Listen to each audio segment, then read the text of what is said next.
Hello friends, welcome back to the channel. இன்னைக்கு நம்ம பார்க்க போறது வந்து பாத்தீங்கன்னா ஐபிஎல் 2026ல எஸ்ஆர்ஹெச் டீமோட squad analysis, playing 11 prediction, strength and weakness எல்லாத்தையும் நம்ம பார்க்க போறோம்.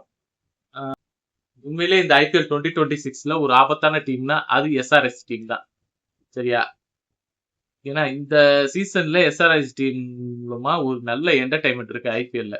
ஏன்னா 250 அடிப்பாங்களான்னு கேட்டா அடிப்பாங்க. சரியா? பேட்டிங் தாறுமாறா இருக்கும். பவர் பிளேல 100 ரன் மேல கூட அடிப்பாங்க. சரியா? இதெல்லாம் நடக்கும். ஆனா அவங்களோட பவுலிங்ங்கிற ஒண்ணு இன்னும் கொஸ்டின் மார்க்கா தான் இருக்கு. பவுலிங்ல வந்து பாத்தீங்கன்னா 10க்கு 5 மார்க் தான் கிடைக்கும். ஏன்னா அவங்க பவுலிங் யூனிட் அந்த மாதிரியான யூனிட். பேட் கமிங்ஸ் இன்ஜுரியில இருக்காரு, ஃபியூ மேட்சஸ் வரமாட்டாருங்கிறாங்க.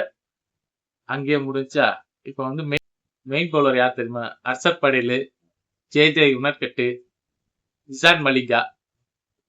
ஒன்றும் பண்ண முடியாது கைஸ். எல்லாருமே எக்கனாமிக்ல 11, 12 வச்சிருக்காங்க. சரியா? நம்ம 200 ரன் அடிச்சாலும் 200 ரன் கொடுக்குற மாதிரி தான் ஸ்குவாட் இருக்கு. சரியா? ஸோ வந்து பாத்தீங்கன்னா பவுலிங் யூனிட் அவங்க ஸ்ட்ரென்தன் பண்ணாங்கன்னா கண்டிப்பா வந்து சூப்பரா இருக்கும். ஏன்னா பேட்டிங்கை வச்சு அவங்களால ஒரு 5 மேட்ச் ஜெயிக்க முடியும். இப்போ பவுலிங்கை வச்சு ஒரு 4 மேட்ச் ஜெயிச்சாதான் பிளே ஆஃப் போக முடியும், அங்கிருந்து ஃபைனல் போக முடியும். அப்போ ஃபைனலுக்கும் பிளே ஆஃபுக்கும் போறதுக்கு பவுலிங் யூனிட் கம்பல்சரி தேவை. பட் இங்க பவுலிங் யூனிட் ரொம்ப அடி வாங்குற மாதிரி தான் இருக்கு. பெர்ஃபார்மன்ஸ் அந்த அளவுக்கு இல்ல. சரியா? பெர்ஃபார்மன்ஸ் அந்த அளவுக்கு கொடுக்குற மாதிரியான பவுலிங் யூனிட் இங்க இல்ல. இப்ப லாஸ்ட் சீசனே எடுத்துக்கோங்களேன். நம்ம வந்து பாத்தீங்கன்னா 8 லாஸ் 6 வின்னு.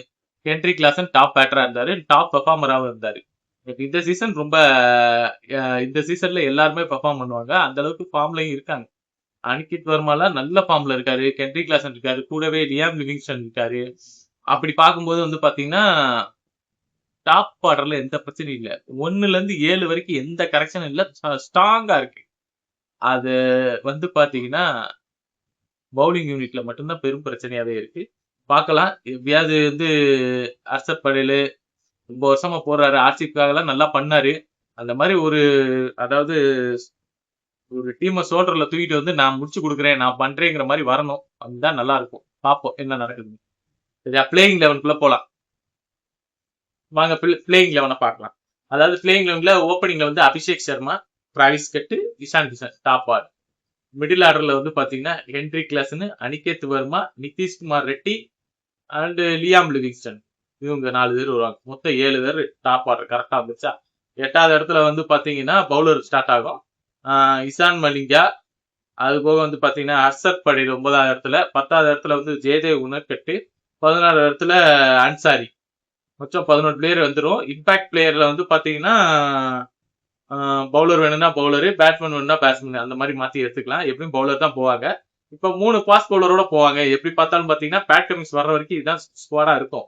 ஏன்னா இசான் மலிங்கா, ஜே உனர்கட்டு இல்லைன்னா சிவமாவே, அவங்க 2 பேர்த்துல யாராவது ஒருத்தர் கண்டிப்பா இருப்பாங்க.